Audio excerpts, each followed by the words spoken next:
Hi, good afternoon, everyone. It's my pleasure and my honor to be with you this afternoon. My name is Jia, and I'm here to share some best practices when it comes to digital marketing. I did not grow up in a digital world, and yet I learned how to do it through the years as a professional. And I'm sure that if I was able to learn it, that you guys can also get your hands dirty and become experts at it too.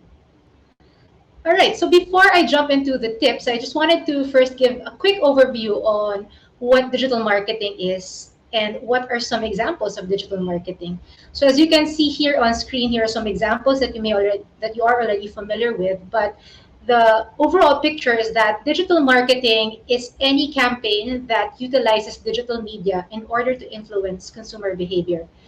You are basically using the power of the internet.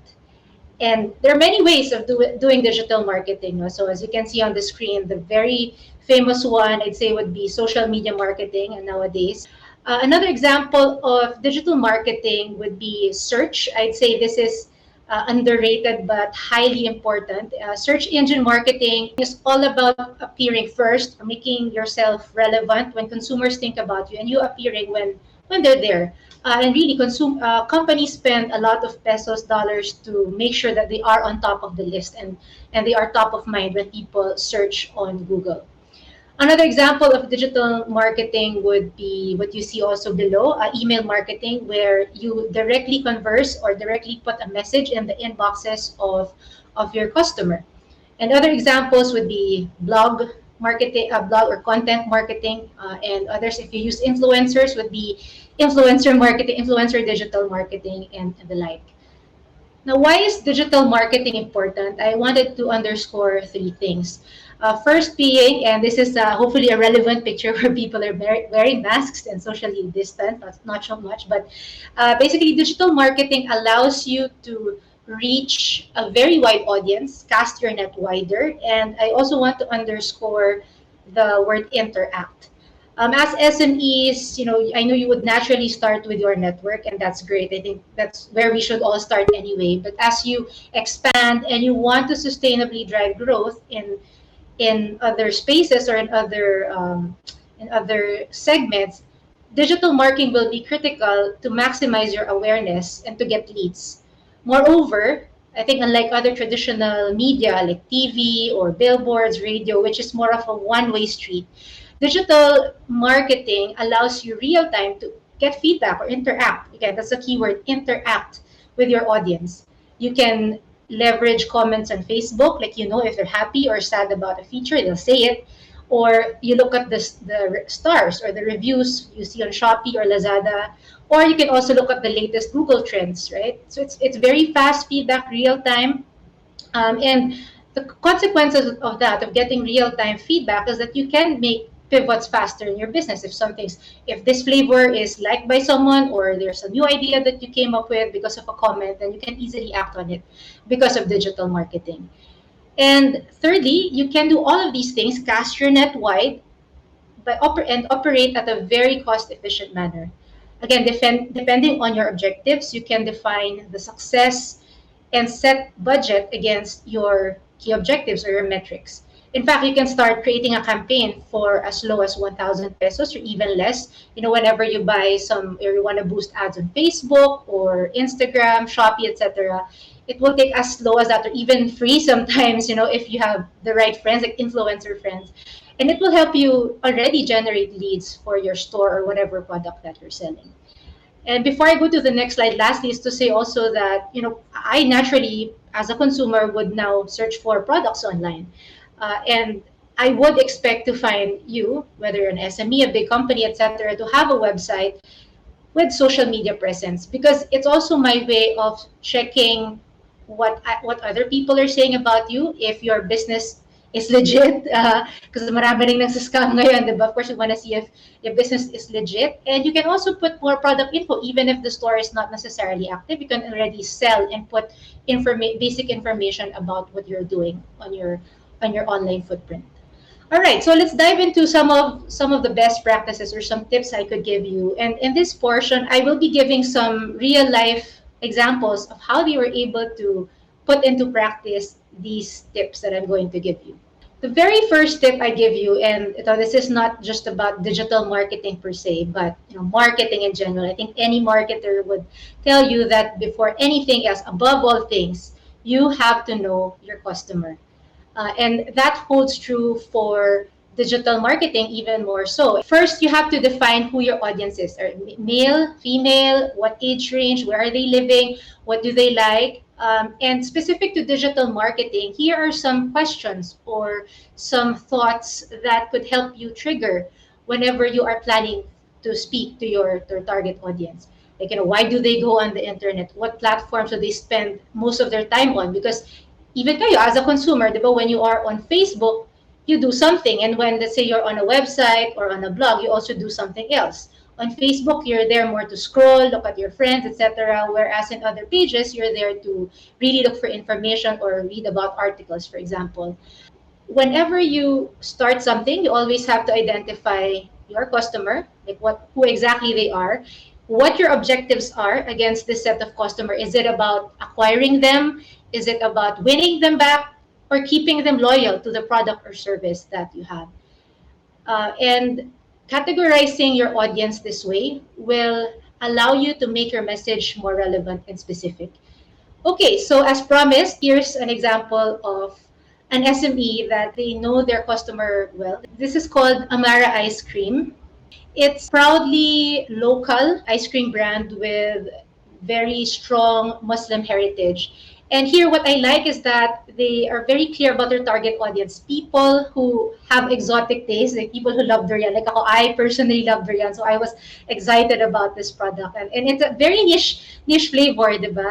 And if you look at their Facebook, so it's very clear they are using Facebook, like digital marketing means, like Facebook in particular, to talk to their core Mindanaoan local communities. Here, you will see details on where they can buy within the local community and if there are new flavors that they are putting out there, like avocado. And I also noticed that there are seasonal plays. Like, for example, summer, they also had like special promos and special shout outs that, hey, mainit, so, you want to try this ice cream. And I think the benefit nga is tying it back to what I said earlier, because of what they're doing, they're actually casting their net wide, and they're getting a lot of inquiries because of this Facebook page. I think the only limitation, sayang, I hope they're able to ship now, but their supply chain is only limited to Mindanao. But just to show you that ang dami nag-inquire even in Visayas and Luzon. Even ako, I said I would totally buy this if I had the chance. But there you go, just an example of how knowing your customer can really spark interest and close the sale at some point. Now, the next tip I have for you is try omnichannel marketing. Now, don't get intimidated with the word omnichannel. It simply means that you use many touch points, that you leverage on various platforms, because depending on what your consumer mindset is and where they're at, you would have to use a different platform. And the case study here, or an example here now, would be in the sales funnel, right? Some consumers will be only aware of your product but not necessarily interested yet. Or some would be interested but they're not sure, or they are probably looking for promotions or something extra to finally push them to sell. So depending on where they're at in this funnel, whether it's awareness, just really telling them, hey, I exist as a product, or telling them that I exist, I have these nice product features, come and see more or know more about my product, or finally telling them that, hey, I have a promotion for you, let's close the sale.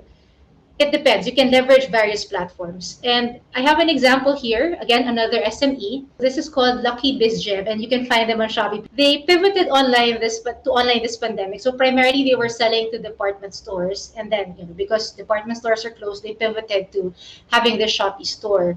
And the unique proposition here is it's really department store quality. Like, I bought one. It's very good. Ang sarap sa skin. I bought a lot, actually. And they sell it at a very, very affordable price. So it's great. Great quality, great price. And here, upon observation, so they were starting out in the Shopee page, and how omnichannel marketing comes into play is that, hey, I think you have a great product here. It's easy to convert people to sales. It's a matter of really putting it out there and broadcasting to the world that I'm available on Shopee.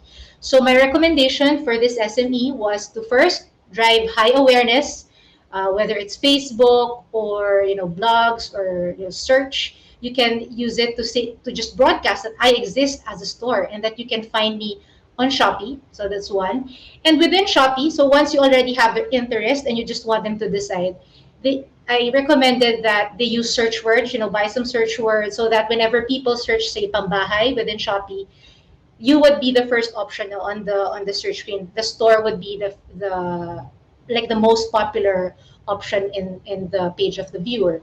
Case in point of having a great product, but really using many channels to get as many people as possible into the store. All right. And I think in connection also to knowing your consumer, marketing your content in the right way can attract more prospects. And it can also move them through the marketing funnel that I just mentioned, from awareness to finally closing the sale, depending on what you tell them. Diba? And it really requires you to deliver high quality content depending on the platform. And probably to better illustrate this, here is again another SME example that I got to work with. Here, Yum Food. So they were, interestingly enough, they were selling a very unique product, a 10-in-1 cheesecake. And in their case, now their main page was Instagram. That's where they are able to drive awareness, and that's also where they take inquiries and do transactions.